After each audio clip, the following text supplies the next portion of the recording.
Good afternoon, baseball fans, and welcome to Maple Field here in beautiful Birmingham, Michigan, home of the Seaholm Maples, as we get set to call a little baseball action, varsity baseball, between our two rival schools, the Birmingham Groves Falcons and the host team, the Seaholm Maples. We talk about the Seaholm Maples. They finished a season ago with an 18-17 mark, just 3-9 in OAA white play, but their head coach John Toth has them playing fantastic baseball. They come into play this afternoon with a 20-2 record, and they have been swinging some hot bats, a team batting average of .355. John Toth is alongside the second member of our broadcast team, Andy Aubrey.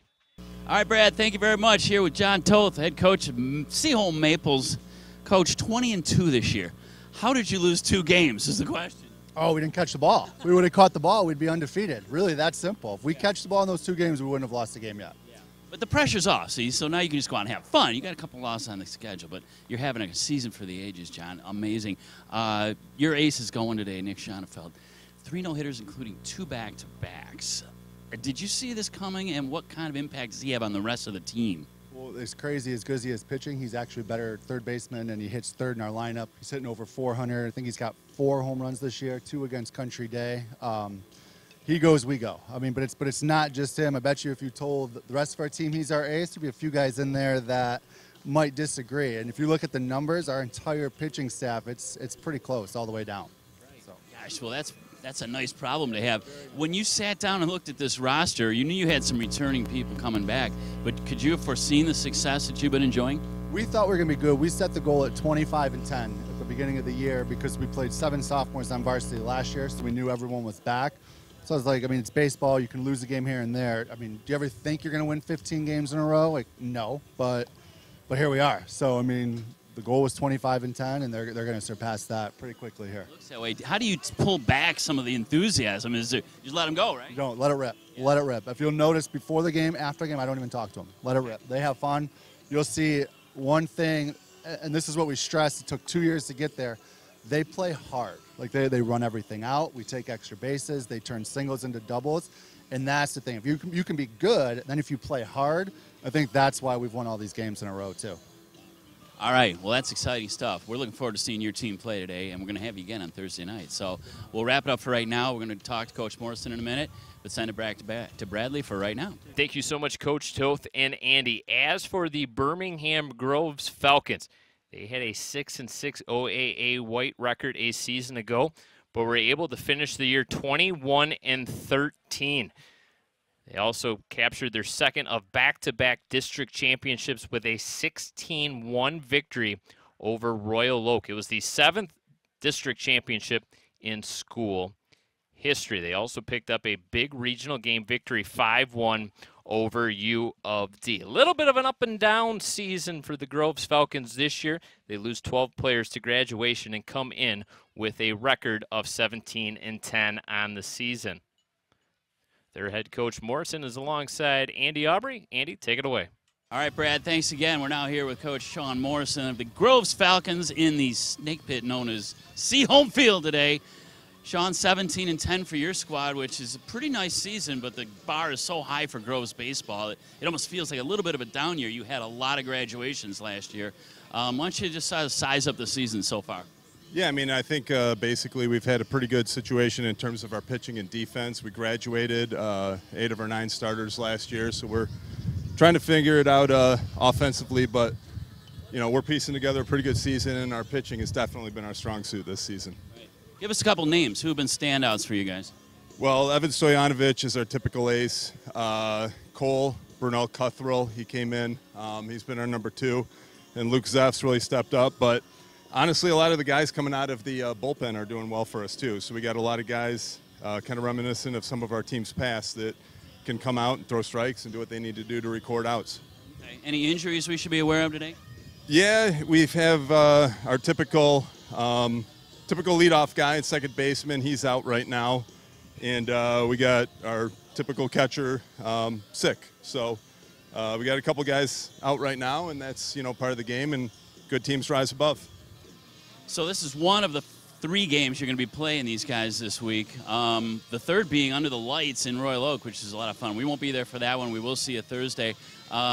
Is there anything you have to do to kind of dial back the energy? Does this game kind of bring its own enthusiasm as the rivalry? Or? Yeah, I mean, I think everybody on both sides of the district here, they get pretty hyped up for this game. You know, rivalry week is always a big one here, and for any team, really. All right, well, we wish you the best of luck. You got the haircut, man. You're looking smooth and sharp over here. I got rid of it. And we're looking forward to a heck of a game. There are always battles when you two hook up. So we'll get this one done. We'll see you again Thursday. We'll wrap it up from down here, send it back to Brad. We'll meet the starting lineups, and the opening pitch will be next, coming up right after this brief timeout.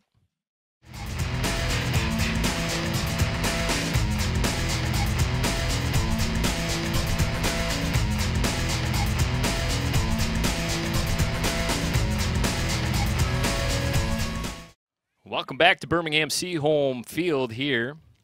Matchup between our 2 rival teams, the Groves Falcons and the Seaholm Maples. Groves coming to bat here in the top of the first inning. Let's quickly meet their starting lineup. Leading things off, Matt Meilinger. Batting second, the shortstop, Stephen Whitted. Batting third, the right fielder, Evan Stojanovic. Batting cleanup, the first baseman, Cole Bronell Cuthrell. Batting fifth will be the DH, Avery Gatch. Batting sixth will be the pitcher, Luke Zeff. Batting seventh will be the third baseman, Hunter Tengler. Batting eighth, the left fielder, Colin Keene. And batting ninth, the second baseman, John Ravella. There's a look at Aiden Wolfson getting the start. Nick Schenfeld on the mound. The Seaholm defense around the infield, Colton Kinney at third, Grandon Kinney at short, Grant Welch at second, and Louis Sullivan at first base. The outfield defense will be Logan DeVos. In center field, Jack Lewis. And in right, Jack Hallgrave. Nick Schenfeld has completed his warm-up tosses. This will be his 7th start of the season, 8th appearance. He's gone 33 1/3 innings, 4-1 record, has given up 17 hits, 12 runs, just 6 of them earned. He's got 52 strikeouts to go along with just 5 base on balls. And he has a ERA of 1.26. And Andy, appears that they are going to make Nick Schenfeld take off his eye black before he can get up on the mound.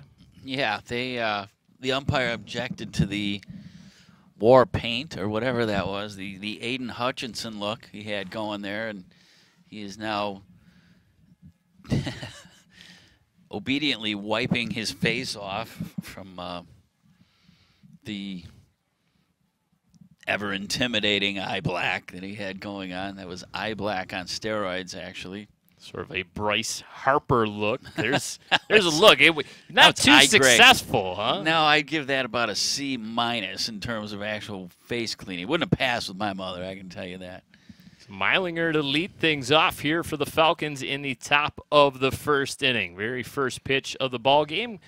Under overcast skies, first temperature pitch. Temperature 79 degrees here in Birmingham, Michigan, as that pitch misses low for a ball. 1 ball, no strikes to count on the center fielder. Swing and a miss. 1 ball, 1 strikes to count on Matt Meilinger. Meilinger, Whitted, and Stojanovic to lead things off here for the Falcons in the first. Fouls that one down the first baseline. 1 ball, 2 strikes to count. Schenfeld as good as advertised. Really looking forward to seeing him pitch this afternoon. Yeah, he has dominated teams. Breaking ball swung on, rolled over to Grandon Kinney. Oh, it just eats him up there at the shortstop position. This is a very long infield grass. It kind of took a funny bounce there on Grandon Kinney, and he couldn't come up with it cleanly. So Meilinger, the very first base runner of this game, can't give him credit for a base hit. We'll say it's an error on the shortstop, Kinney.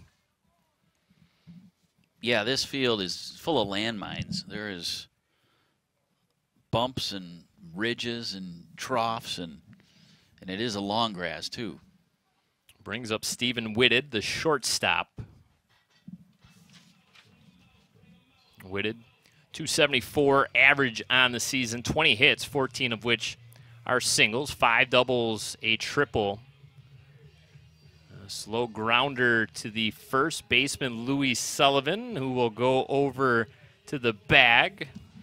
Put out goes 3 unassisted. Meilinger able to take second base on the put out. So 1 down brings up Evan Stojanovic.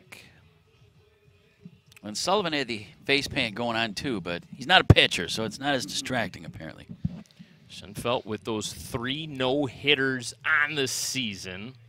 You and I kind of joked prior to the start of this game just how much we were looking forward to seeing him go.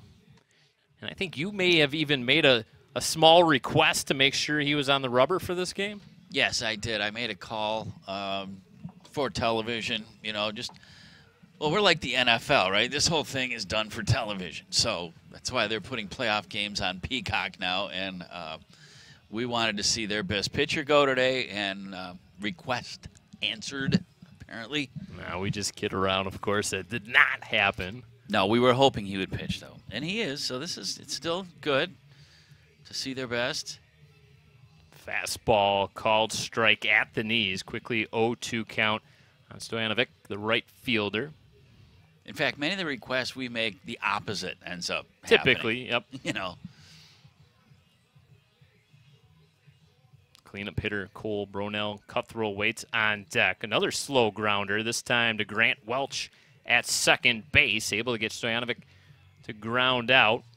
So 2 outs. Meilinger able to get over to third. So Falcons threatening here in the top half of the first inning. Runner in scoring position just 90 feet away. And it will bring up the cleanup hitter Cole Bronell Cuthrell.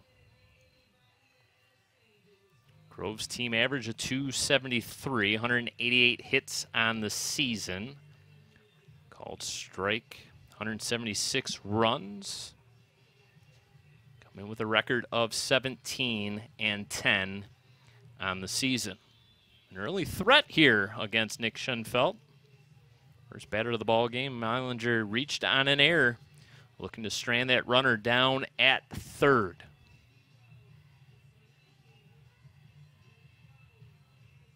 The 1-1 pitch, breaking ball. Ooh, catches the outer part of the plate for a called strike. Might have been a little outside, Blue. Just a little, but we're up here and he's down there, so that's the one that counts.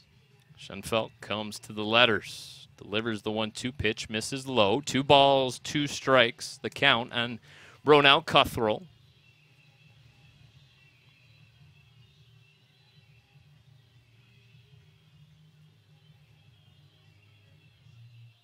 The 2-2, breaking ball, staying alive. Bronell Cuthrell just got a piece of that, fouls it off right at home plate.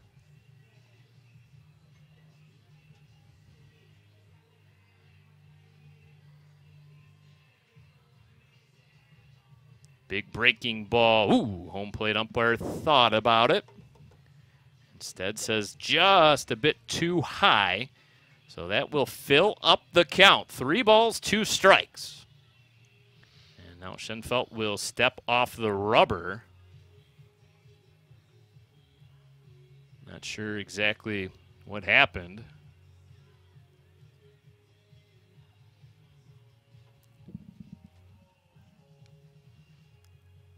Well, now step back up on the rubber. Appears set to go. Payoff pitch. Check swing. They're going to say he went. They'll have to complete the strikeout as Wolfson fires a strike down to Sullivan. Falcons threaten. They get a runner to third, but do not score. We'll head to the bottom of the first inning, scoreless.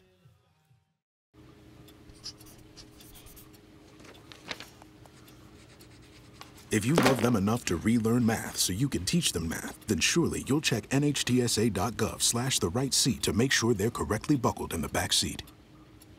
Home half for the first inning. Let's quickly meet the Seaholm Maples starting lineup. Leading things off will be the center fielder, Jack Lewis. Batting second, the second baseman, Grant Welch. Batting third will be the pitcher, Nick Schenfeld. Batting cleanup, Colton Kinney. The fifth batter will be the shortstop, Grandon Kinney. Batting sixth and playing right field, Jack Holgrave. Seventh place batter will be the left fielder, Logan DeVos. Batting eighth, the first baseman, Louis Sullivan. And in the 9 hole, the catcher, Aiden Wolfson. The Falcon defense lines up this way. At third, Hunter Tegler. At shortstop, Stephen Whitted. At second base, John Ravella. And at first base, Cole Bronell Cuthro. The outfield defense will be Colin Keene, Matt Meilinger in center field, and Evan Stojanovic in right. Aiden Lee Ung will be catching, and there's a look at the final tune-up tosses of Luke Zeff, today's starting pitcher for head coach Sean Morrison. Zeff making his 7th start of the season, 34 innings pitched, 2-3 record. He's given up 45 hits, 28 runs, 23 of which have been earned. He has 23 strikeouts on the season to go along with 15 free passes. And Zeff has a 4.74 ERA.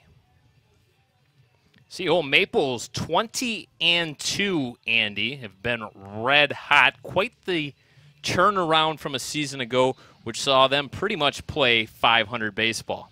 Yeah, I have never seen a broader smile on Coach Toth's face than what we saw here earlier before the game started. Just beaming at the quality of play by his team so far this year, the pitching he's getting from Schenefeld and others.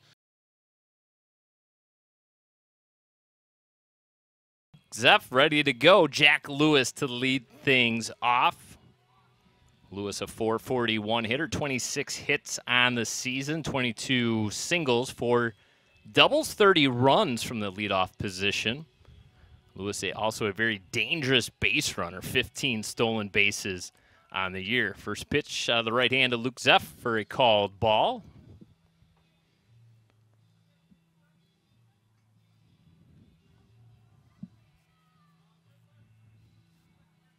The 1-0 pitch. Whoa, look out, all the way to the backstop.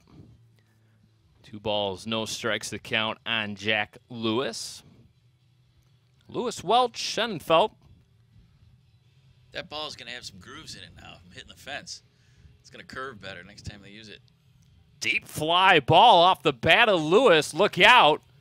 Bounces off the very top of the wall in right field. And Lewis will scamper in with a lead-off double. Whoa, boy. Big blast off his bat. 5th double of the season. This is a stiff breeze blowing in. Don't think that it quite had home run distance. No, not really. Almost. It looked like it might have right after it left his bat, and it was carrying, but sort of died once it got deep into the outfield and landed at the base of the wall. So just like that, Maples cooking. Have a runner in scoring position. Leung unable to catch that called strike. That ends up all the way at the backstop. Lewis will head down to third. The very first run of the game now just 90 feet away. Grant Welch, the second baseman at the plate. Takes a look at a called strike. No balls, 2 strikes to count on Welch.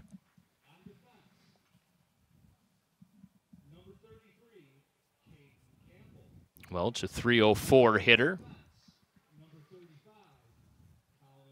Zeff comes home with the 0-2, misses up and away. Welch, 15 singles, 6 doubles, 20 RBI. Maybe more importantly, 28 runs on the season. One of the leading run guys for the Maples this season. Deep fly ball to straightaway center field. Meilinger camps under it. Throw gets cut off, so it'll be a sac fly RBI for Grant Welch. Very first run of the ball game belongs to the Seaholm Maples. They lead it now 1-0. Well, that's good fundamental baseball. They just cycle the runner around, start off with a big hit, and get him to third, and then the fly ball scores him to take that early lead here on their home field. So we've talked about the dominance of Nick Schenfeld on the mound. He has a .439 batting average. He has 14 extra base hits, 7 doubles, 3 triples to go along with 4 dingers, 27 RBI on the season as they quickly fall behind. Schenfeld here, 2 balls, no strikes. This isn't a guy you're probably going to want to have to go after right in the middle of this Maple lineup. Some people are just blessed with so much talent. He goes down after that 2-0 pitch. Tough play by the shortstop. Whitted went deep into the hole behind the third baseman. Tengler got it, but couldn't beat Schenfeld on the throw across the diamond. So we'll call it an infield single. Second hit of the ball game for the Maples. And brings up their cleanup hitter, Colton Kinney. One of 2 Kinneys in the starting lineup for head coach John Toth. Kinney's everywhere. Kinney also the starting QB for the Maple offense in the gridiron. Called strike on the inner corner of the plate. Brandon Kinney waits on deck. Colton Kinney carries a .391 average into play today. Good pitcher's pitch finds the outer corner. 27 hits, 23 of which are singles, 21 RBI. And one of the more impressive stats to me, no strikeouts for Kinney. Takes a fastball, rolls it over to the second baseman. Ravella gets the out at second base. Well, hold on a second. There's a little bit of indecision out there at the moment.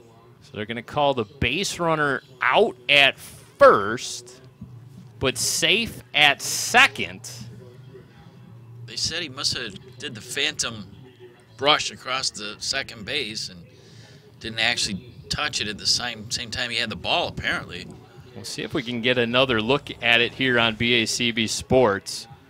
Looked like a relatively routine play. Didn't his foot, the toe, look like it brushed across the bag, which is all you have to do.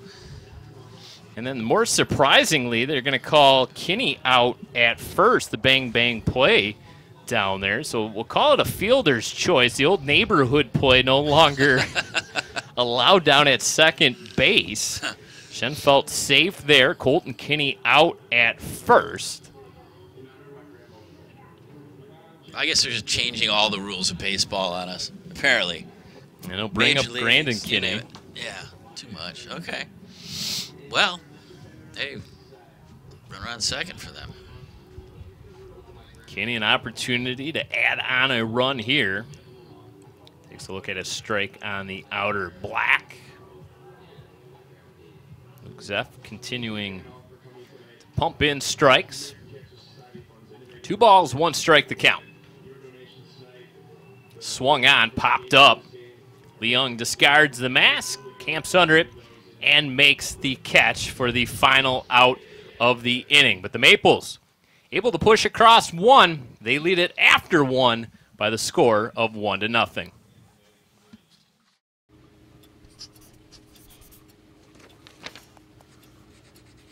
If you love them enough to relearn math so you can teach them math, then surely you'll check nhtsa.gov/the right seat to make sure they're correctly buckled in the back seat. Top of the second inning. Maples in the lead 1-0. The DH, Avery Gatch, will be leading things off. Going to have to tuck in his jersey first. Big DH, head coach Brendan Morrison. Gatch, a terrific football player. Just picked up a offer from Alabama for football.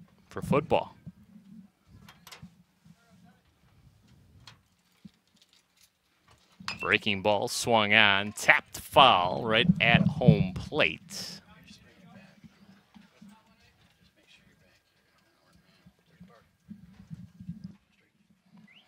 It'll be Gatch, Zeff, and Tengler.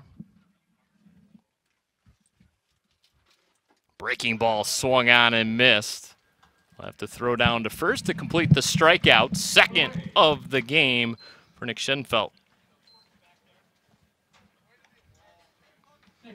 Breaking ball looks good.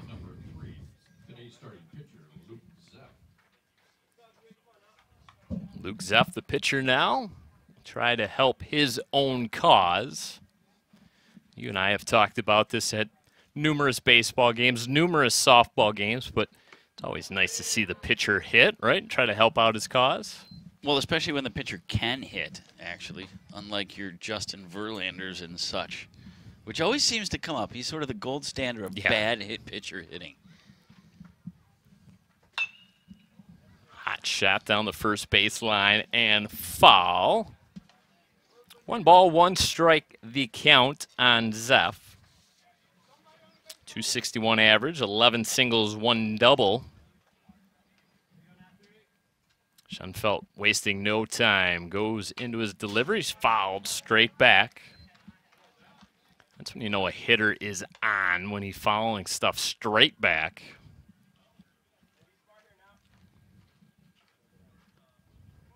Zeff really deep in that right-hand batter's box, back foot pretty much on the chalk line.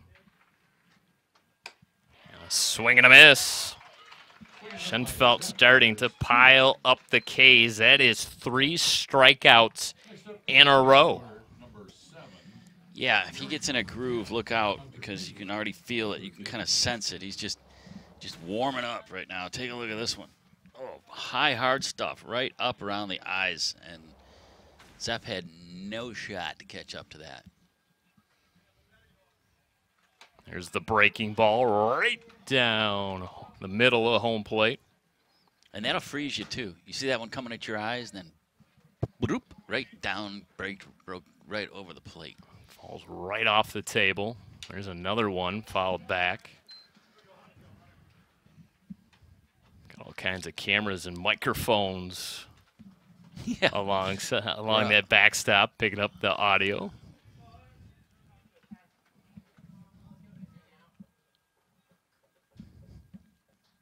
No balls, 2 strikes. Straight heat. And Schenfeld strikes out the side.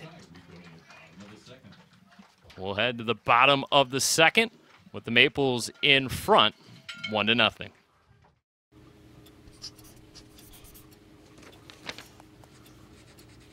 If you love them enough to relearn math so you can teach them math, then surely you'll check nhtsa.gov/the right seat to make sure they're correctly buckled in the back seat. It'll be 6, 7, and 8 to bat for the Maples here in the home half of the second inning. Jack Holgrave, the right fielder, to get them started.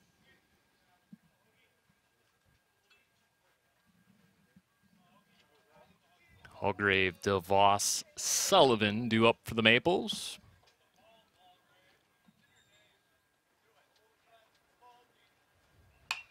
Fastball, Holgrave tardy on it, follows it straight back. Right where my car would have been. I moved it. It hit the production truck, as a matter of fact. Guys in the truck actually heard the thump.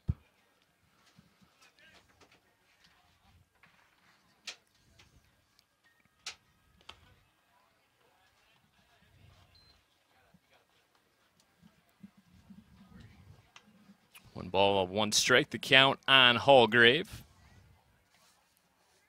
400 hitter. 22 hits, 17 of which are singles, 3 doubles, a triple, and a dinger. Ted Williams, last 400 hitter in Major League Baseball history. We need another Ted Williams. I don't think there'll be another Ted Williams. As a center fielder, Matt Meilinger comes in, goes down to a knee to make the catch. Nice catch by Meilinger. He had a long way to run, and he had 2, both short and second base, converging on top of him, but he makes the nice lay. They broke off at the last minute, and he makes a nice sliding grab. Ted Williams, man, one of the best, huh? He was something. He was. And to think a major portion of his career was interrupted due to the war. Yeah, he was not alone. Terrific fire pilot. Same with Elvis. Never did win a World Series, though. Of course, the 406 average. You think he'd trade the 400 for a ring? Absolutely. Yeah. You know who his wingman was? Who's that? Ted Williams' wingman was John Glenn during the Korean War. Fly ball to deep right field. A couple steps in front of the warning track. Stanovic catches it. 2 up, 2 down. Yeah, Glenn had a few careers, didn't he? Sure did. I think he eventually ended up on the moon, didn't he? He's something like that. They really, if Hollywood's listening, Which I'm sure they are. they really should make a biopic on Ted Williams. Very interesting character. Best pure hitter in baseball, in my opinion. They said he had better than 20/20 vision. Could read the label on a spinning record. That helps if you're a hitter in Major League Baseball.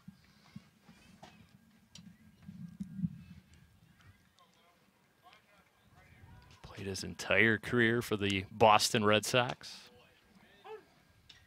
Louis Sullivan takes a look at a strike. No balls, 2 strikes, the count on the first baseman. That was a real love-hate relationship with the Boston media that Ted Williams had. Oh, he was a little prickly, I think would be Sure safe was. to describe Teddy Ballgame as.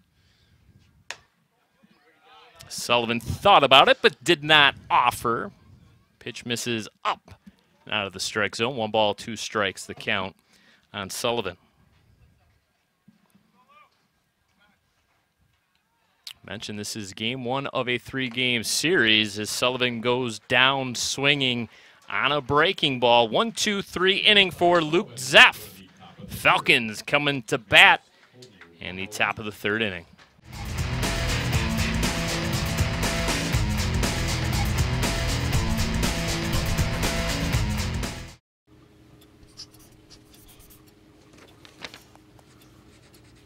If you love them enough to relearn math so you can teach them math, then surely you'll check nhtsa.gov/the right seat to make sure they're correctly buckled in the back seat.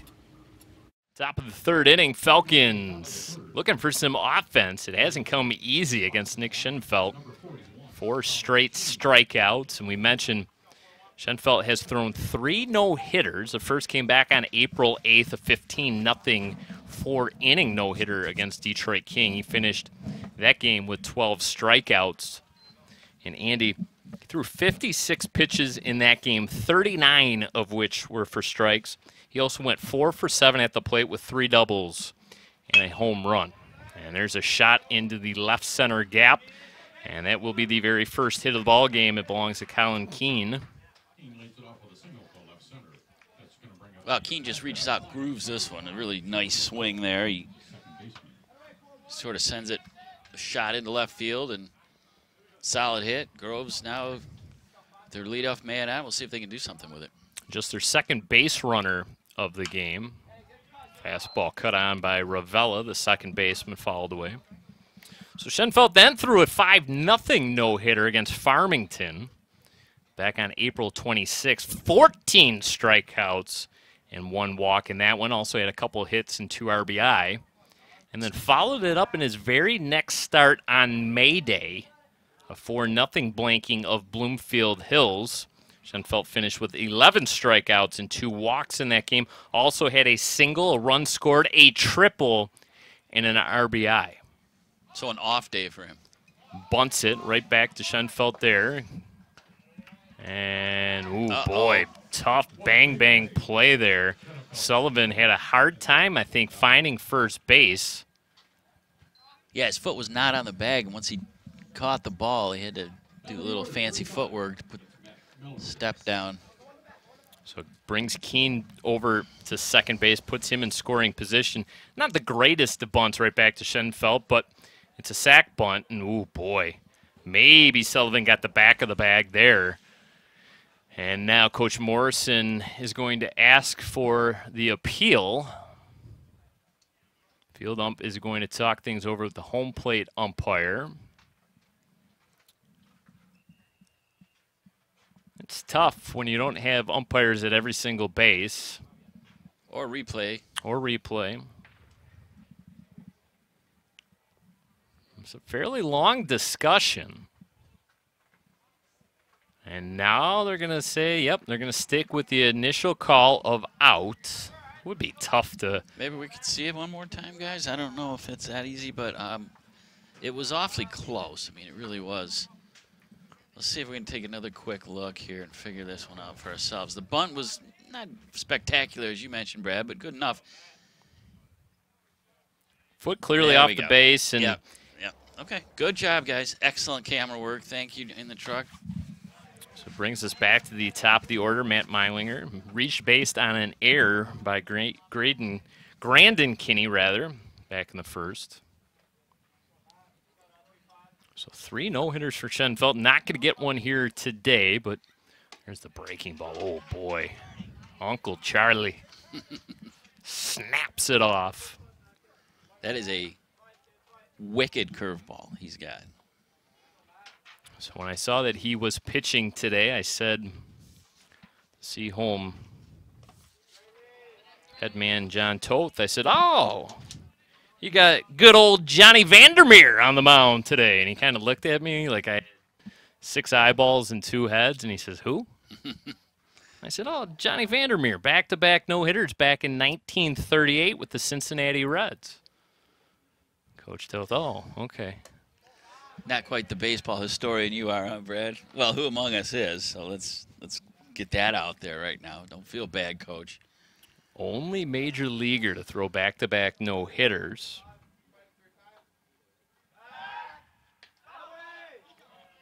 In fact, 2 no-hitters in one season has only happened 5 times. Vandermeer, of course. Ellie Reynolds, Virgil Trucks of Tigers fame.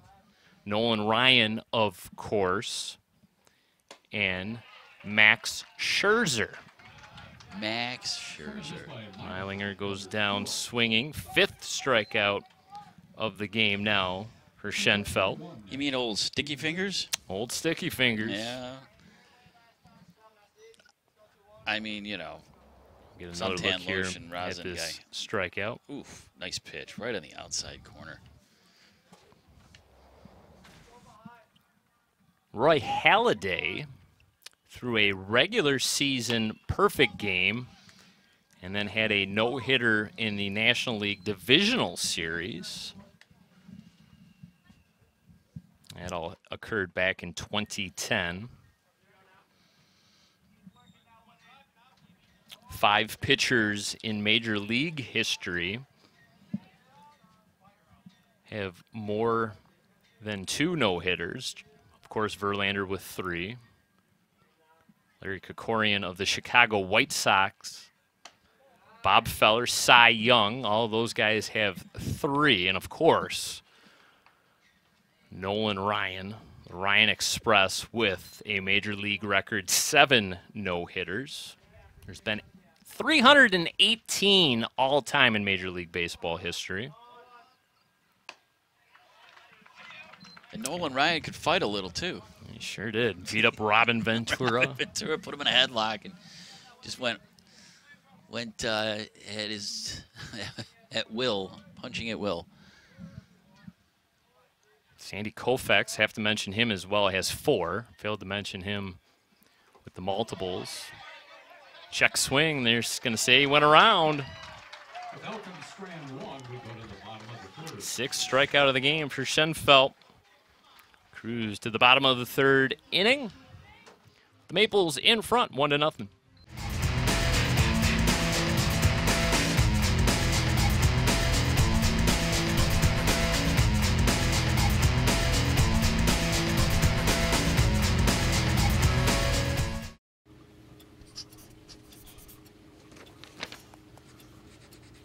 If you love them enough to relearn math so you can teach them math, then surely you'll check NHTSA.gov/the right seat to make sure they're correctly buckled in the back seat.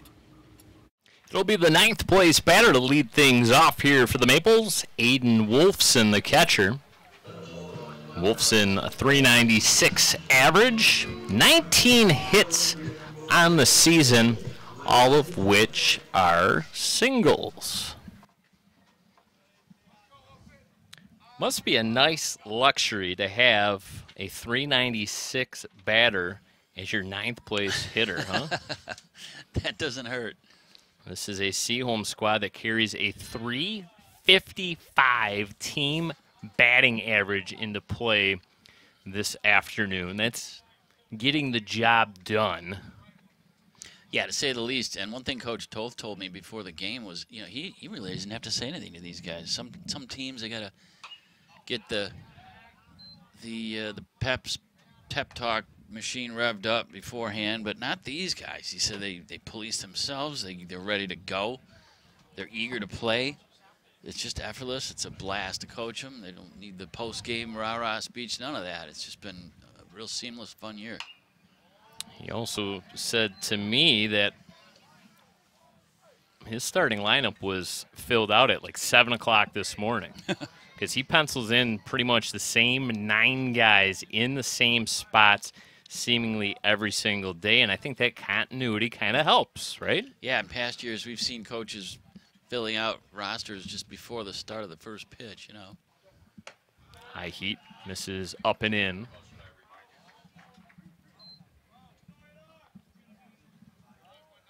Three-game season series. We'll have game 2 as well. That one will take place in a couple days. And then a very special 3rd game in the series will take place in Royal Oak as Wolfson picks up his 20th hit of the season. No surprise, his 20th single of the season.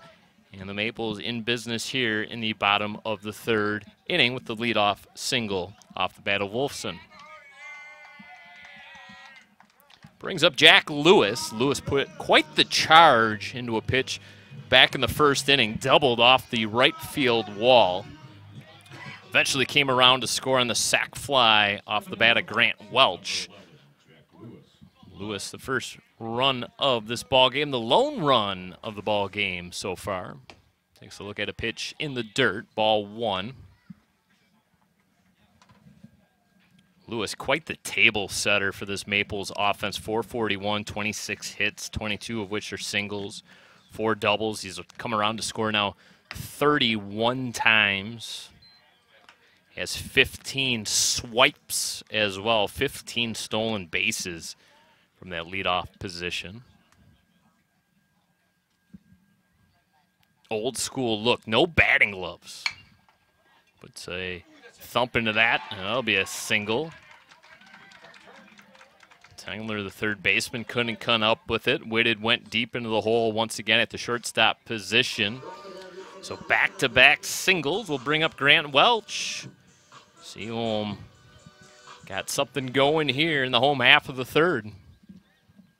Yeah, that last ground ball was just sort of a seeing eye in the hole grounder. It wasn't anything fancy, but nobody could catch up to it. And it's kind of the old hit it where they ain't. And they got there, but not cleanly. And now there's 1st and 2nd. Nobody down. Welch now with 21 RBI on the season after collecting the lone RBI of this game on the sac fly. Pitch misses outside. As a courtesy runner at second is 21, Kyle Robbins. Kyle Robbins, the courtesy runner for Wolfson, the catcher.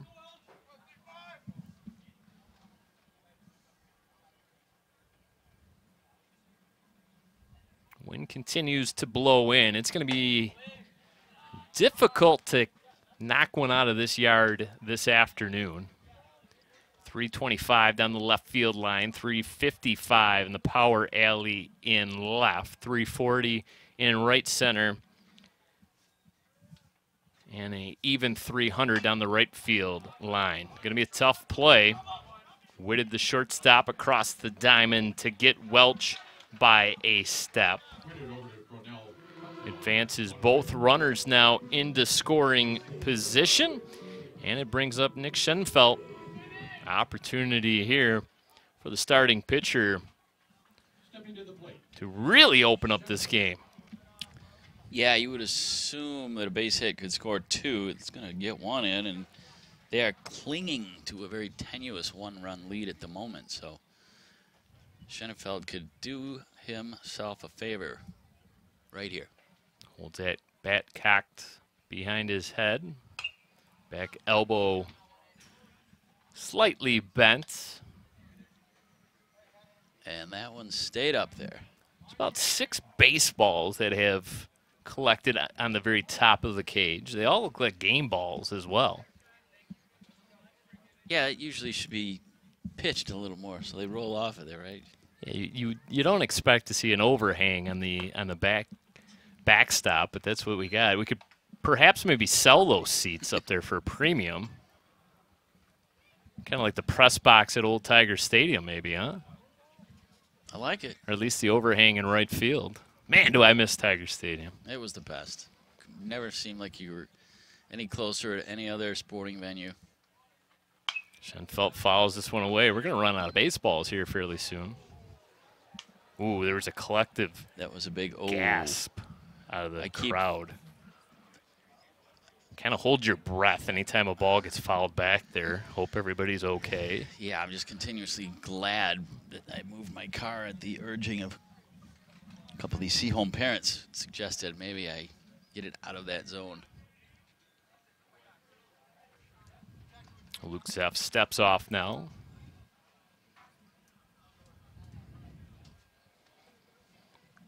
Colton Kinney waits on deck. Zeff holds the baseball behind his back, looks both runners, and comes home with the pitch. Misses up and away. Evens up the count at 2 balls, 2 strikes. Schenefeld, we mentioned, .439 average, 15 singles, 7 doubles, 3 triples, 4 dingers, 27 driven in. Zeff goes with the breaking ball out in front. Schenefeld fouls it away, stays alive. Wasn't quite fooled by that breaking ball, but couldn't do much with it.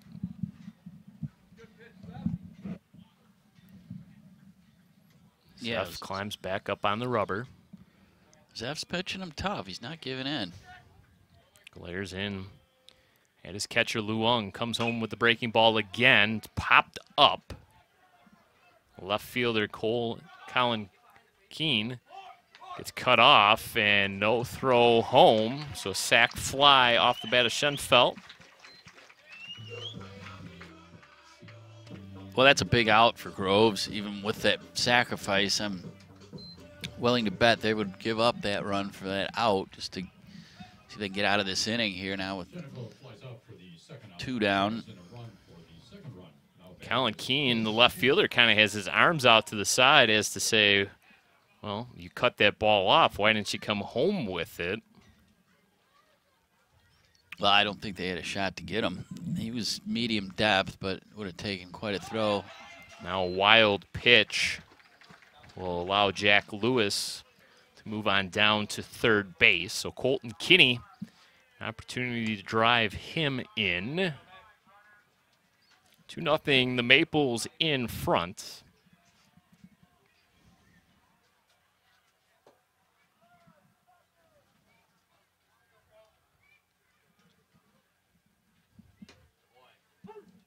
Strike at the bottom of the zone. 1 ball, 1 strike, the count on the third baseman, Colton Kinney. Brandon Kinney waits on deck. Out in front of that breaking ball. Turns it over down to Tengler at third base. Across the diamond, Brunel Cuthrell for the 3rd out of the inning with the Maples. Push another across on the RBI sac fly off the bat of Nick Schenefeld. They lead it after 3 innings of play, 2-0.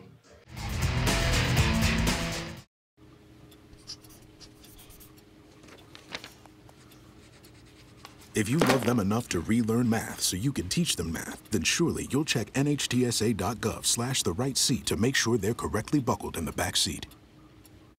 Top of the fourth inning. Falcons looking for some offense, held to one hit thus far. Schenfeld back on the mound with those 6 strikeouts and kind of put a little bit of a bow, perhaps, on our no-hitter talk. And you got any guesses on which MLB franchise has the most no-hitters? It's a franchise that's been around a while, and I'll give you a hint.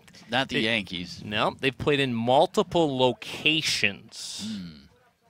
That should be your biggest hint. Multiple locations for this franchise. Well, that would be the Dodgers then. There you go. The Dodgers with 26 no-hitters. Obviously, you mentioned Sandy Koufax and his 4. Yeah. Tigers have 8 in franchise history. George Mullen threw the very first no-hitter. Virgil Trucks, of course, his 2. Jim Bunning has a no-hitter. Jack Morris, obviously, in 1984. Verlander's 2. And, of course, the most recent back in 2021 by Spencer Turnbull. Yeah, so now in the minors. Yeah, well, he didn't take his assignment down to AAA. In fact, they put him on the IL. So a little bit of some question marks there, perhaps. Yeah, I don't think old Spencer was too pleased with his demotion. So ground ball to the first baseman, Sullivan. Shovels the short toss to Schenfeld, covering first. Well, you know, A.J. Hinch and new president of baseball operations, Scott Harris, suddenly sort of found themselves in a divisional race. Yeah, how about that? That was about as, so far, it's been an unexpected Tiger season, I'd have to say. And perhaps the biggest surprise in the MLB, the fact that they're playing right around 500 baseball. Hot shot. Whoa, Schenfeld, looky here. What a defensive play. The behind the back play. You gotta be kidding me. There's one of our top 10 web gem. Sports Center top 10 right there. The old Olay play. This is something. And then just stay casual. with it. Yeah. Got him by 2 steps. Unbelievable. Well, we did see a no-hitter on this very field. It was by Groves starting pitcher Kyle Sherman back in 2015. No, won't ever forget that. That was an electric day. Great day for Groves baseball. And I think that might have been a game that Jim Crosby came back to. In fact, he was here that day. Of course, Crosby, the legend. So many decades as the baseball coach at Birmingham Groves. Gatch staying alive, fouling balls. Kind of looks like maybe the construction area, but it's not quite the construction area. That's more towards the football field. Our cameraman Dan hanging out over there. Give us a wave, Dan. Breaking ball, Gatch out in front, rolls it over to the second baseman. Tough hop there for Welch. But another 1, 2, 3 inning, all via ground balls. Nick Schenfeld, as good as advertised. We head to the bottom of the 4th inning. The home team, Maples, in front, 2-0.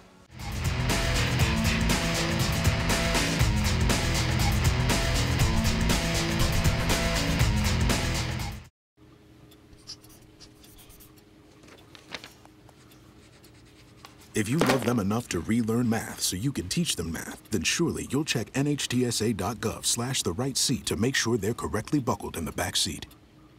Grandin Kinney to lead things off. The shortstop popped up to the catcher in his lone appearance at the plate. Luke Zeff back to work, trailing 2-0. This is a rivalry series, Andy, that dates back all the way to 1960. Falcons lead the all-time series 68 victories, 64 losses, and 1 tie. Now, a tie in baseball. You might be asking yourself, what in the world happened? Well, back in 2006, these two teams played for 15 innings. We're still tied, and the umpires and everybody gathered around and declared it a tie. That was back in 2006, the old 15-inning tie. So 68, 64, and 1, Groves with the slight 4-game advantage in the win column. Sort of like Bud Selig at the All-Star game that year. Yeah, where he kind of just threw up his hands and was like, well, we ran out of pitchers. I don't know what to do. Yeah, they all went over there. The umpires talked to him, sitting at the front row next to the dugout. And, okay, that's it. We'll call it a tie. It's over. That's when you need Shane, what's his name, the Tiger that used to come out and pitch. Oh, Shane Halter. Halter. Or where's Ryan Rayburn. Clemens when you need him? Cody Clemens. Kenny looks at a ball. 2 balls, 2 strikes to count. And then there shortly after, they came up with the rule that the winner of the All-Star game would have home field advantage in the World Series, which pretty much did away with any sort of thought of a tie in the All-Star game as Kenny goes down swinging. Just the second strikeout of the game for Luke Zeff. You know, Zeff is piecing together a nice effort here for all the hype that we gave Nick Schenefeld to start this one. Zeff has acquitted himself very nicely and kept his team in this game. They're not giving him much help, but it's not an easy task against the pitcher they're facing either. But Zeff's been good. He scattered 4 hits, 3 singles and a double. Breaking ball in on the hands of Jack Hallgrave, fouls it away. Down no balls, 1 strike. And he may not have the overpowering nature of Schenefeld, but he's definitely keeping the Seaholm hitters sort of off balance there. These 2 teams have competed in the OAA White together since 2012. There for a long time. This was a very one-sided rivalry from 2015 to 2018. If you remember those games, Groves won 13 straight. Coach Toth has come in and kind of righted the ship, so to speak. Has provided a very steady hand as manager of this Maples team.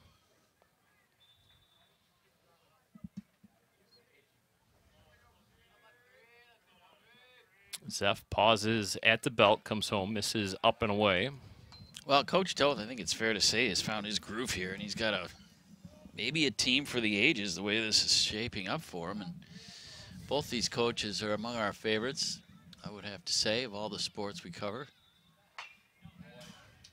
Knee-high fastball fouled away. And when you look at postseason play, the potential is there, of course, for these 2 teams to meet in that district. It's not going to be easy. The district will be played over at Brother Rice beginning on June 3rd. Groves Seaholm in it, along with Southfield A&T and the host team, the Warriors of Brother Rice. Pitch misses in the dirt. 3 balls, 2 strikes, the count to Jack Hallgrave. Flew out to the center fielder, Meilinger. 0 for 1. Hallgrave, as we mentioned, that 400 hitter. Payoff pitch at the letters. Freezes Hallgrave. Might not have liked the call by the home plate umpire. He stood there. Well, it could have been a little high. I'm sure that's what he was thinking, but we'll see here and let you be the judge. A little lollipop curveball. Yeah, the outer limits of the strike zone. It's an old school strike at the letters, huh? Remember those days? Armpits to the knees. Logan DeVos now at the plate, looking to keep the inning alive. DeVos flew out to the right fielder, Stojanovic, back in the second. 0 for 1. Pitch all the way in the left-hand batter's box.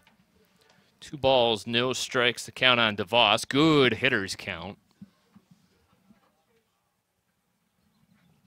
Outfield defense plays him straight up. He goes after it and lines it into center field for a single.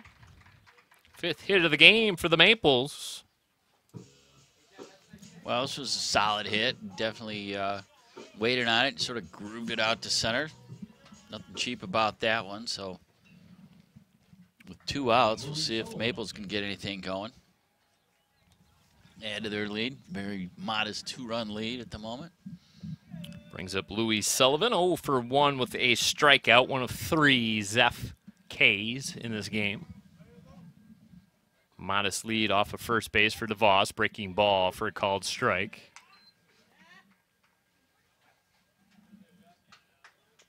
Steve Whitted deep at the shortstop position. Tangler even with the bag at third base. Brunel Cuthrell holding DeVos at first.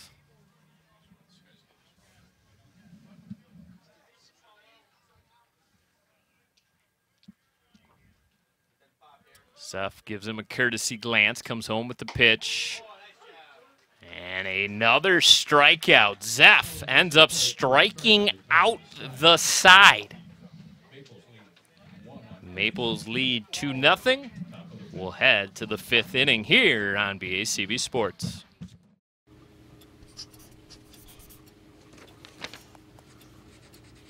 If you love them enough to relearn math so you can teach them math, then surely you'll check nhtsa.gov/the right seat to make sure they're correctly buckled in the back seat. Luke Zeph, the Falcon pitcher, to lead things off, and Andy Zeph has really settled into the groove, striking out the side in the bottom half of the 4th inning. Now has 4 strikeouts in the game and has really sort of limited this high-powered Maple offense. Oh, absolutely. Zeph's looked good. I mentioned that last inning, but they need to get some runs on the board. This game's not getting any younger. And Luke could help himself here. We say that every time the pitcher comes up, but it's really true, and we're getting down to the nitty-gritty 5th inning here now. So the time is now. Breaking ball fouled off.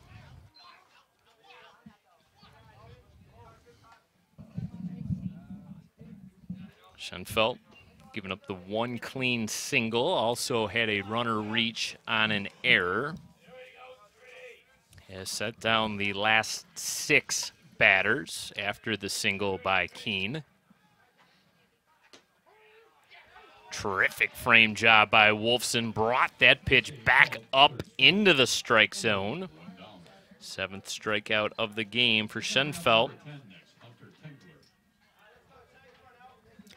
Yeah, it's not going to be easy against Nick. He's been, I won't call it autopilot, but he's definitely grooving here. It was a nice pitch right on the outside part of the plate, sort of painted the black there. There's the curveball. According to my scorecard, that was his first strikeout that he got the Falcons looking. The other 6 strikeouts came via swings. So at least Coach Morrison has to be happy that his guys are going up there with a plan of attack and swinging away. They're not taking a lot of pitches.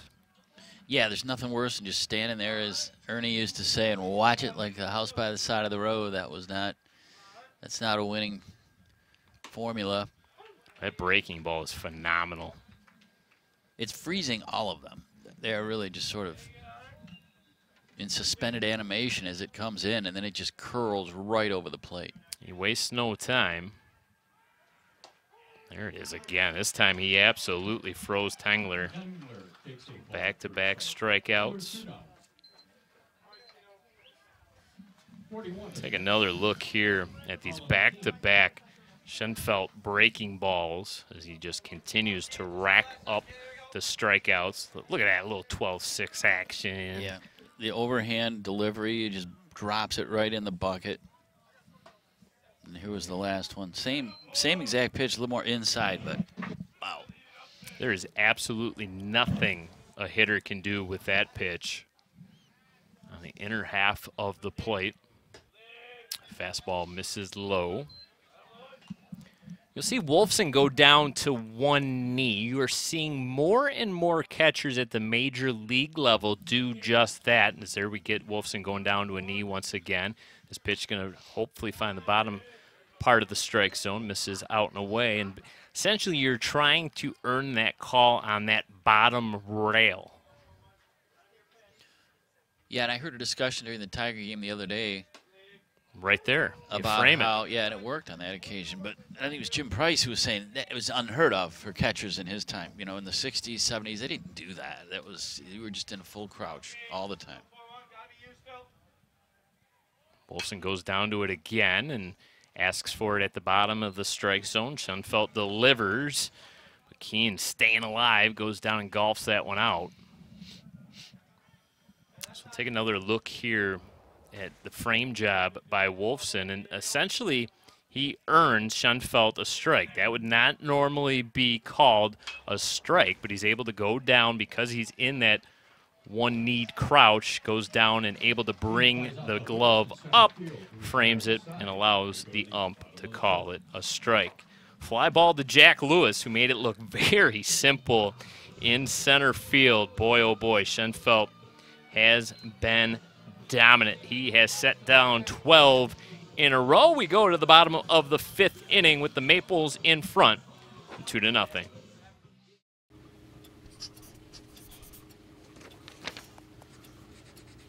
If you love them enough to relearn math so you can teach them math, then surely you'll check nhtsa.gov/the right seat to make sure they're correctly buckled in the back seat.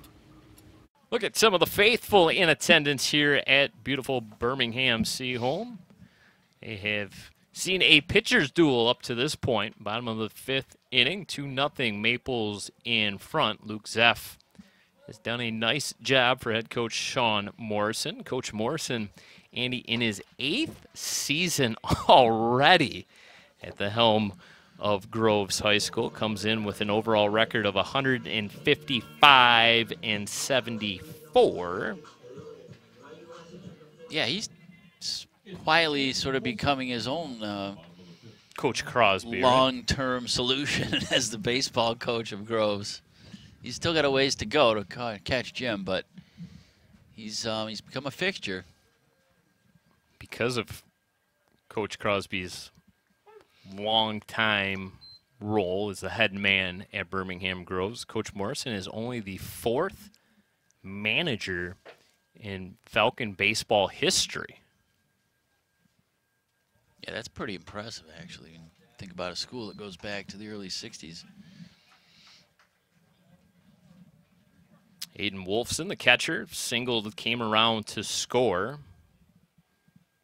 Back in the 3rd, and second run of the ball game. Good off-speed pitch. And all of a sudden, Luke Zeff picks up his 5th strikeout. Yeah, he's notching out his own groove here. Seaholm's been a little, I don't know if I'd call them befuddled, but I'd say they've been off kilter. And it's kind of the flip side of things as well, because 3 of his 5 punch-outs have been batters caught looking. So it's been the off-speed stuff from Zeff.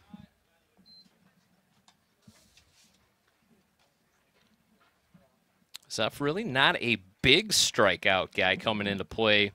23 punch-outs in 34 innings.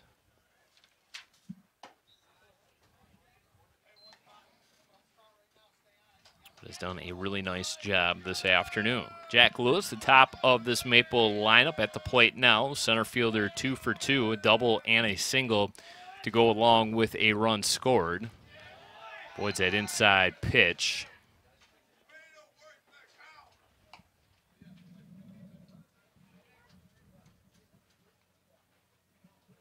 Maples have been held to the 2 runs on 5 hits. They've left 3 runners on.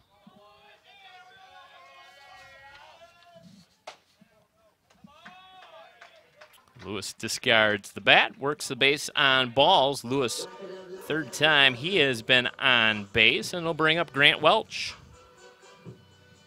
Welch, 304 average. Up next is Grant Welch.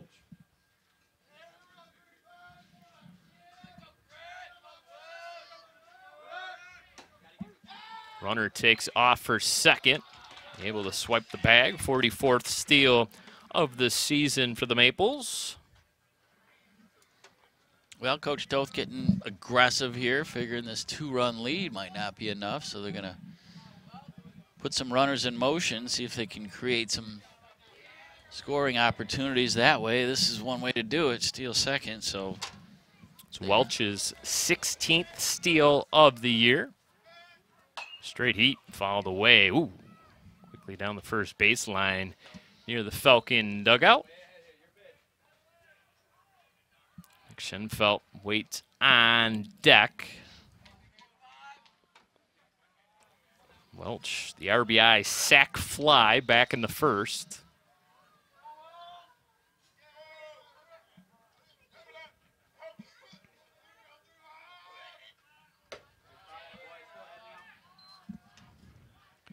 Quite the sounds coming from that Maple dugout. They were never short of chatter, were they? Either side, actually. Second baseman Ravella kind of moving in to keep the runner at second honest. Pitch misses away.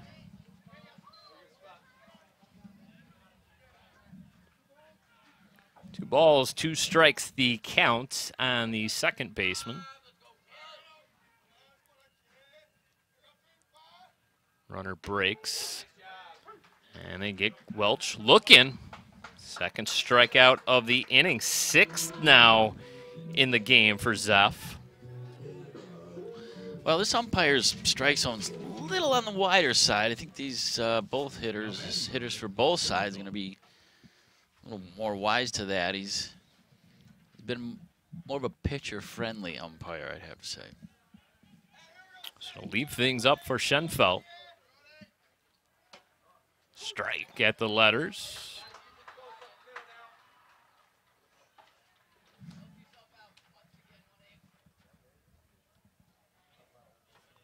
If you're looking ahead to the 6th inning, it'll be 9-1-2 for the Falcons. Pitch misses up and away. It would be Ravella, Meilinger, and Whitted due up in the 6th.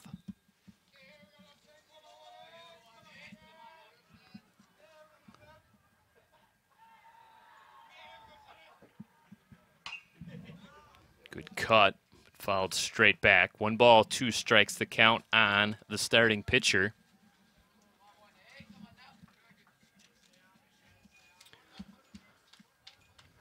Zeph going to do a little bit of groundskeeping there in the back of the mound. Doing his best, Mark Fidrich. Don't see him not on his hands and knees patting the mound with his hands yet. That's Whitted that kind of moves in. Line shot right at Whitted. Had it played perfectly, takes a base hit away from Schenfeld and prevents that run from scoring. We head to the 6th inning with the Maples clinging to a 2-0 lead.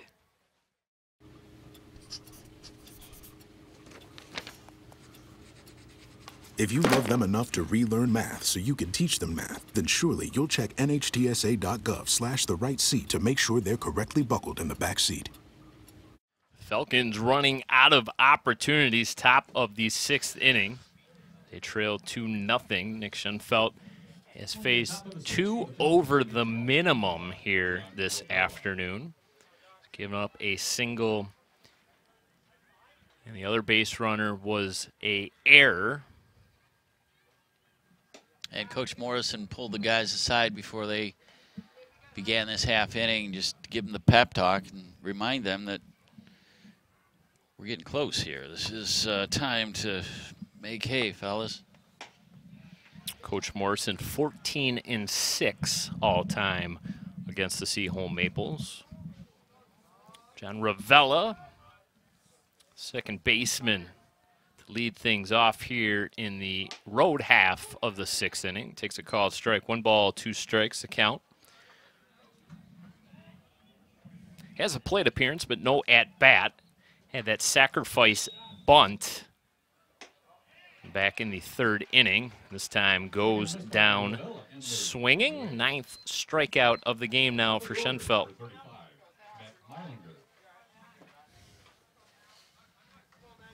10 in a row set down by Schenfeld. Brings up Matt Meilinger. 323 average, 20 hits, 16 of which are singles, 3 doubles, a triple, 17 RBI, and 16 runs from the leadoff position. Stephen Whitted waiting on deck. Rolls it down to third base. Colton Kinney across to Louis Sullivan. 5-3 on the putout. And it will leave things up to Whitted. Next up, 21, it's Stephen Whitted. Whitted, along with Evan Stojanovic, the 2 all-district players a season ago for head coach Morrison that are back this year. We mentioned that they lost 12 players to graduation, so this is quite the turnover for Groves baseball this season. Sometimes you're going to have those years where there's just not a lot of experience on the team. You had a ton of graduations prior. And then every now and then you got that sweet spot team that you had a lot of juniors playing and now they're seniors. And maybe a little bit of what Coach Toth is enjoying this year too. Pitch misses low.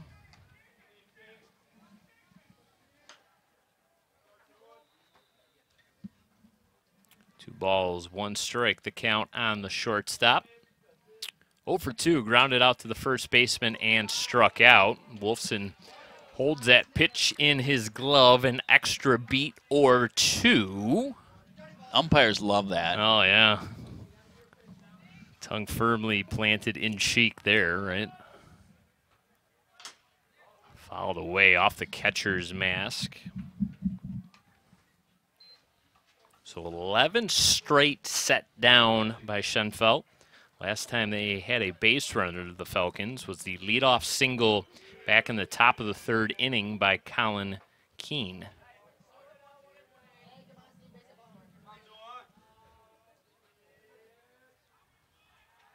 And there's the hook once again.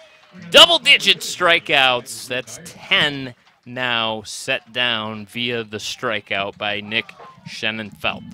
That'll take us to the bottom of the 6th. With the Maples in control, they lead it 2-0.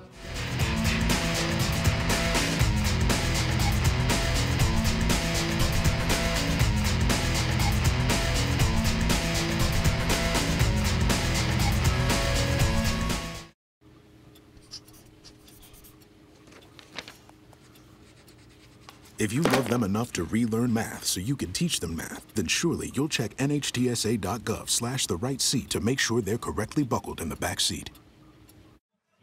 It'll be the heart of the Maple lineup coming to bat here in the bottom of the 6th. 4, 5, 6. Colton Kinney to lead things off. Looking for his first base hit of the ball game. Comes in 0 for 2. High, hard one inside. Colton Kinney spins out of it.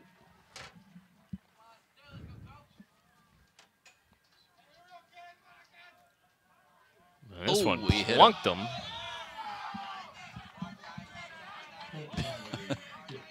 Oops. So it brings up Grandin Kinney now. The shortstop. See home defense. Entire left side of that infield features Kinney's.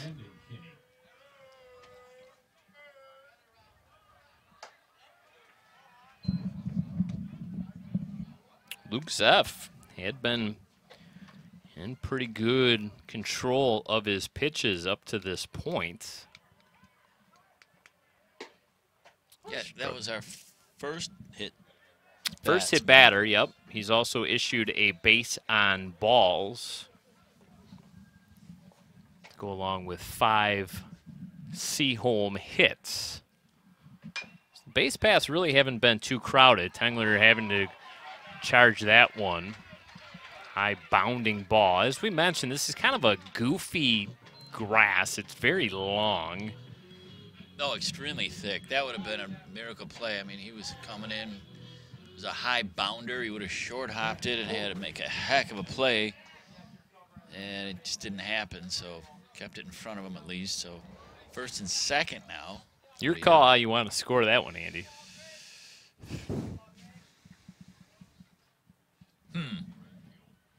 It's tough giving him an error on that one, I think. Give him a hit? Give him a hit. All right. Give Brandon Kinney a single. Puts 2 runners on, nobody down.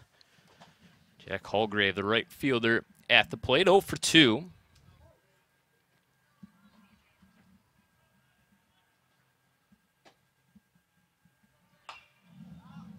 Fouls it away. Quickly down, no balls, 2 strikes. Put it this way, when trying to decide hit versus error, say in the majors versus high school, Sure. I think you have to sort of take some things into account. The level. Yeah, the probability of making the Right. play. Maybe an error in major leagues, hit in our case. I think that's reasonable. Breaking ball, fouled away.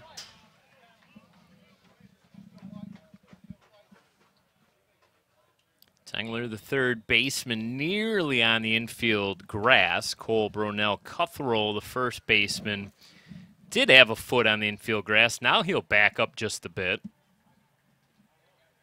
So he'll play behind Brandon Kinney at first. And now Luke Zeff's going to bluff back to second. Colton Kinney forced back there. Just trying to keep him honest. Don't want him to get a very sizable secondary lead, as they'll try to cut him down perhaps on a base hit. There's a breaking ball, misses low.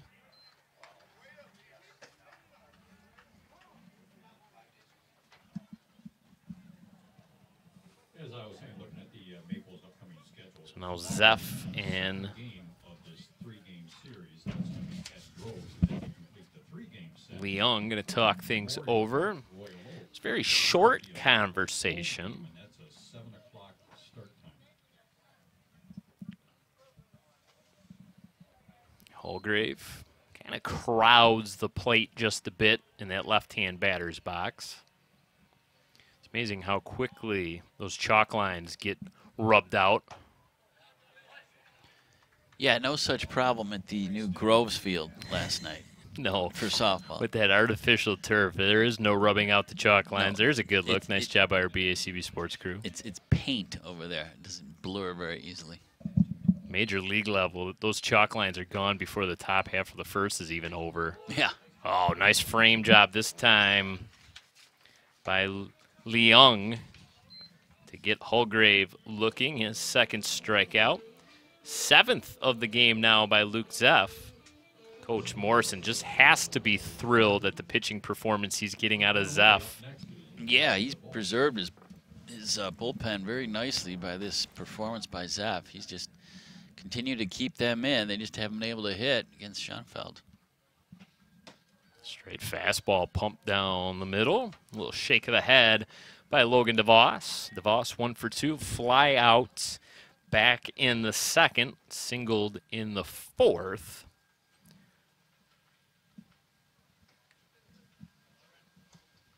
Six hits now for the Maples in the ball game. Breaking ball swung on and missed. Zeff has changed speeds. It's changed eye level as well. I don't know what get another look here at that breaking ball and just kind of snapped it off.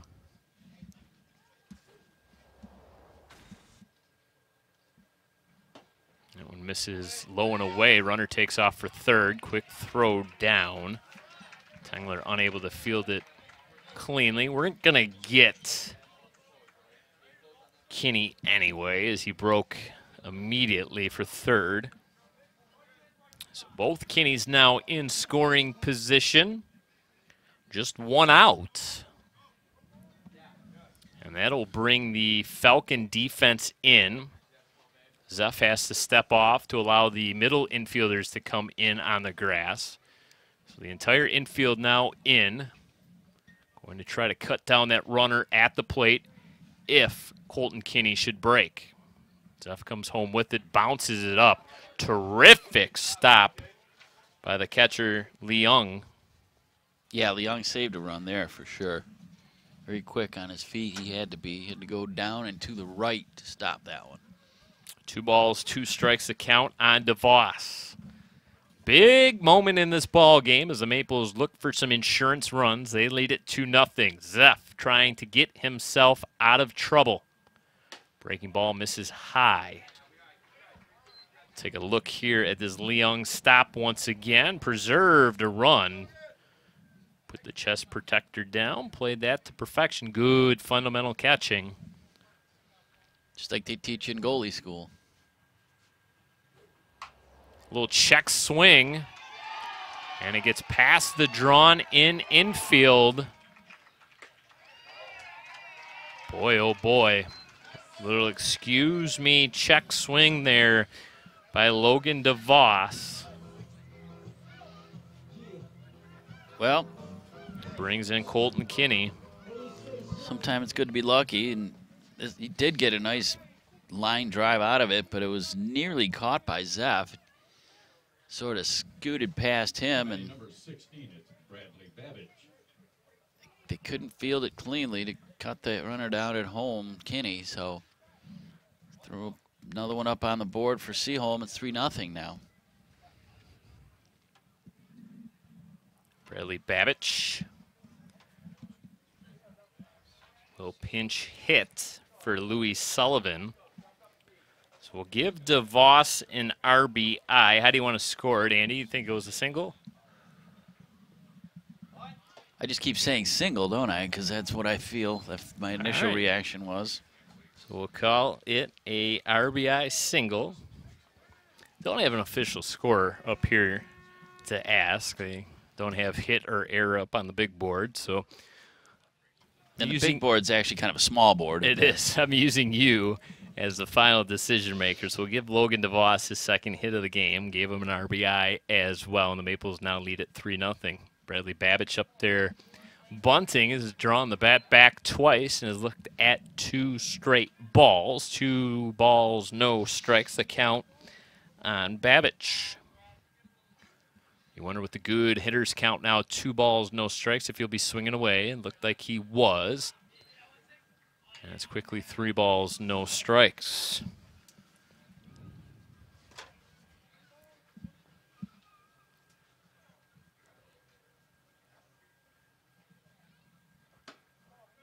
And misses inside. So it's a base on ball for Babbage. It will load the bases. Now we'll get a pinch runner in. As that will be Sullivan now to go run.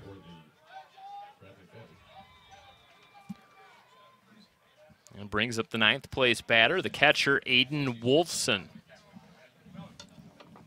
Base is loaded. Corner infielders remain in. Middle of the Falcon defense. Shortstop and the second baseman at double play depth. Wolfson takes a look at a pitch. Up and away. 1 ball, no strikes. Top of the order, Jack Lewis waits on deck. Lewis has been on base all 3 times. Wolfson, big cut. Was looking for the big fly there.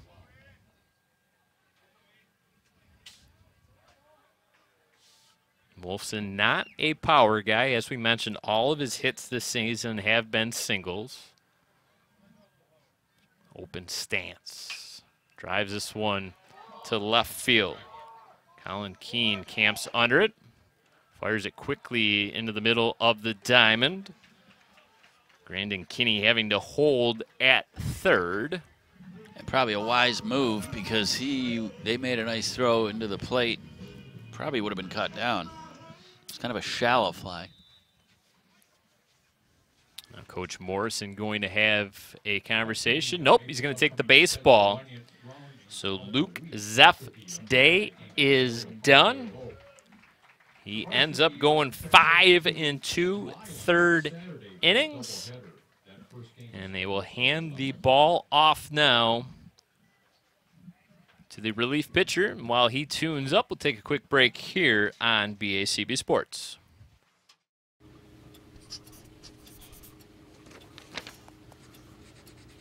If you love them enough to relearn math so you can teach them math, then surely you'll check nhtsa.gov/the-right-seat to make sure they're correctly buckled in the back seat. There's a good look at our new relief pitcher. It'll be Eric Ruprich in relief, making his 10th appearance of the season. 23 2/3 innings, 2-1 record, 1 save. He's given up 11 hits, 13 runs, just 5 of which are earned, as 28 strikeouts on the season to go along with 15 base on balls and a very minuscule 1.48 ERA. Tough spot here all of a sudden for the relief pitcher to come into. Bases are loaded, 2 out, so they're asking Ruprich to get just the 1 out. Jack Lewis will be at the plate.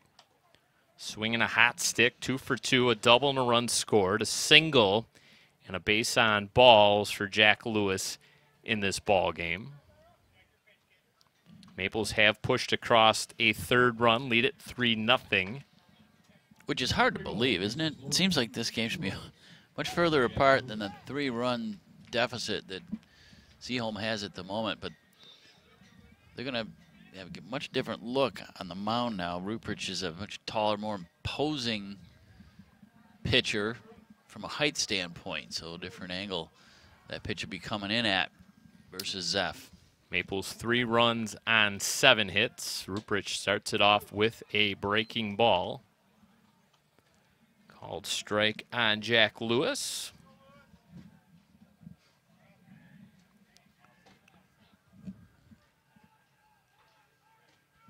Ruprich holds the ball in his glove, comes home with it. And you mentioned that height and everything kind of downhill, huh? With his delivery. Especially kind of if he, straight over the top. Right. The overhand delivery is going to seem like it's coming from a cell tower by comparison to what they've been seeing throughout the game. Ruprich glares in, comes to the letters. Fires home, off-speed pitch, soft single into left center field, 1 run in. They'll hold the runner. RBI single for Jack Lewis, 4-0 Maples. Well, nothing real fancy here. Just poked it out into left center and good enough for another run. They weren't able to get any more. Good strong throw home prevented that, but they hold DeVos down at 3rd, brings up Grant Welch, 0 for 2. Swung on, belted to shallow center field. Matt Meilinger camps under it, makes the catch, but damage done. 2 more runs in the bottom of the 6th inning. Maples in front, 4-0. Last chance opportunities for the Falcons as we head to the top of the 7th inning here on BACB Sports.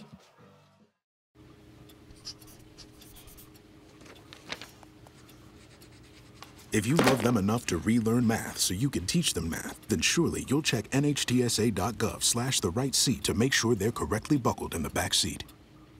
Top of the 7th inning, Nick Schoenfeld back out on the mound, and Andy, he has retired 18 of the last 19 batters he has faced. It has been phenomenal work here this afternoon. It will be 3-4-5 in the Falcon lineup to greet him. Last chance opportunities for Groves as they are going to have to score 4 across the plate. Yeah, tie this ball game. They haven't had much success yet. And the interesting thing that Coach Tull said to me before the game is there's plenty of players on this team who don't even think Schoenfeld is their best pitcher. Now, Schoenfeld's not one of those people, but they're loaded up with pitching skill this year, and we'll see who they toss out there on Thursday night, and then they're going to have another game on Friday against these same Groves Falcons. So it's been nice for them to have a luxury of letting him just go, wind him up and go the whole game. He's done a fine job against these Falcons. Grandin Kinney's 6-0 on the season with a 1.39 ERA. Robbins is 5-0. There's a deep fly ball left center field. It's going to chase the center fielder all the way to the wall. Jack Lewis comes up empty, and it's going to be a leadoff double for Stojanovic. Well, he got a nice rip, and this thing just kept going and going and going. And it landed at the base of the wall in deep left center field. Almost thought he might have been able to stretch this into 3.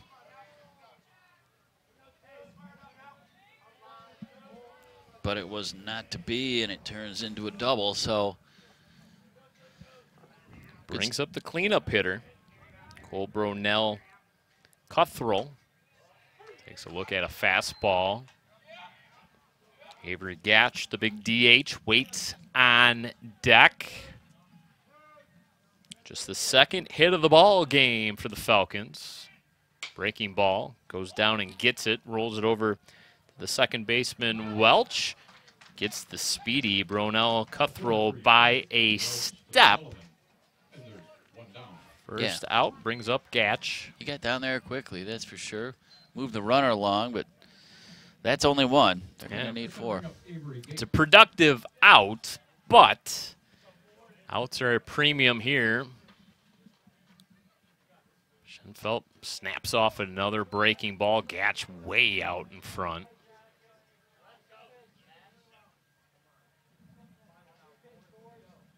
Gatch, only a sophomore. Ooh. Takes a look at one. I think that may have even fooled the home plate umpire. Yeah, he didn't know what to call it. Schenfeld wasting no time. He got the memo, huh, from Major League Baseball?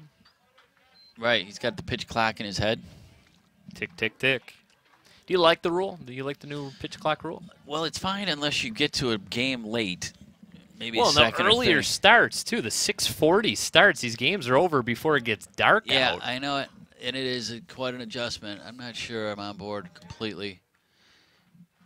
Another breaking ball. I mean, the intent of it was fine because baseball games were getting ridiculous. You know, I was at a game last week, in fact, where the last inning was sort of dragging out. There were a couple pitchers changes, and it felt like it was getting long, but we were still only at the 2-hour mark, thinking, you know, this would be the 3-hour mark last year with all these changes. Gatch got nothing but breaking balls there as he goes down swinging for the 11th strikeout of the game. And it will leave things up to Luke Zeff, who's 0 for 2 with 2 punch-outs. Get another look here at this latest breaking ball. Oh, boy. Wow, he just tied him up in knots. Another double-digit strikeout performance. He now has 63 strikeouts on the season in 8 games. 63 strikeouts in just over 40 innings of work. So nearly a strikeout and a half per inning pitched.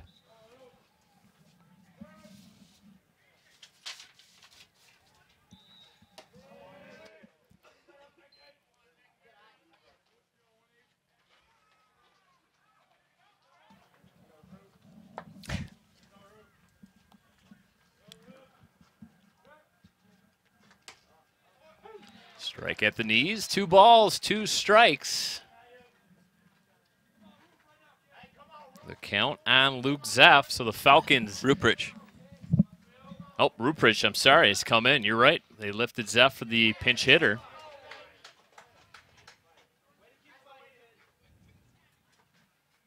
Batting was number 3, Luke Zeff.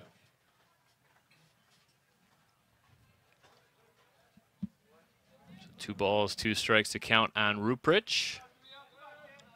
Falcons down to their last strike. Breaking ball, hammered down to third base. Colton Kinney able to recover in plenty of time to get the force at first. The putout goes 5-3, and that will do it this afternoon. The final score, Birmingham Seaholm Maples 4, the Birmingham Groves Falcons nothing. We'll take a quick break here on BACB Sports, but when we come back, it will be our post-game coverage, including our interview with the BACB Sports Player of the Game.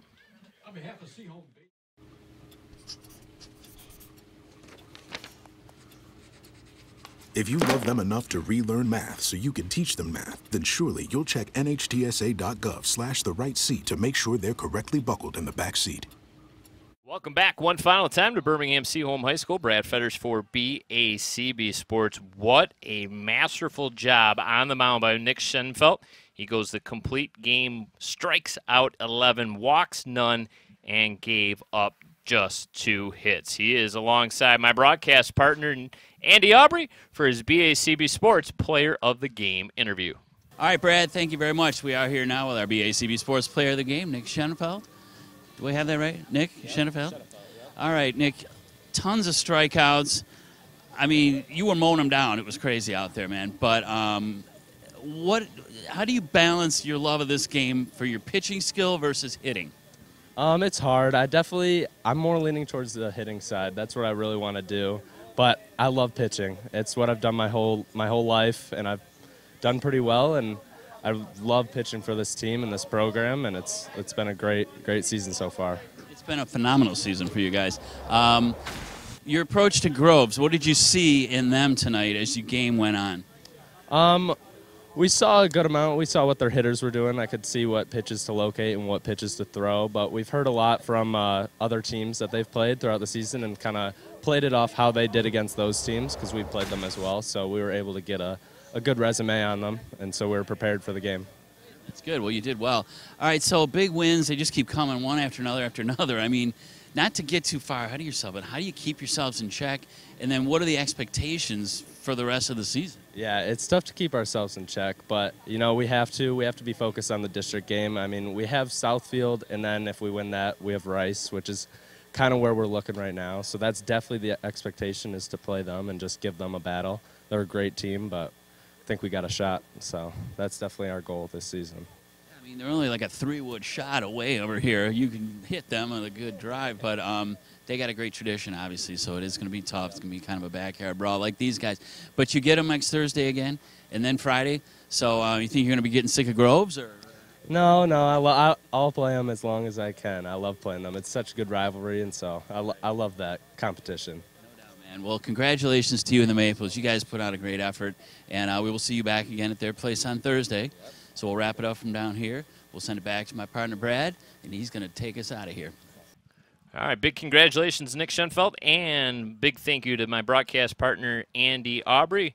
Nice job by our entire BACB sports crew bringing you all the sights and sounds this afternoon. A reminder that this is game 1 of a 3-game series. We will have the full broadcast of game 2 at the newly renovated, brand spanking new Falcon Field in a couple of days. You do not want to miss that rematch between our 2 district rivals. Maples take game 1, final score 4-0. I'd like to thank all of you for watching, and we will see you next time right here on BACB Sports.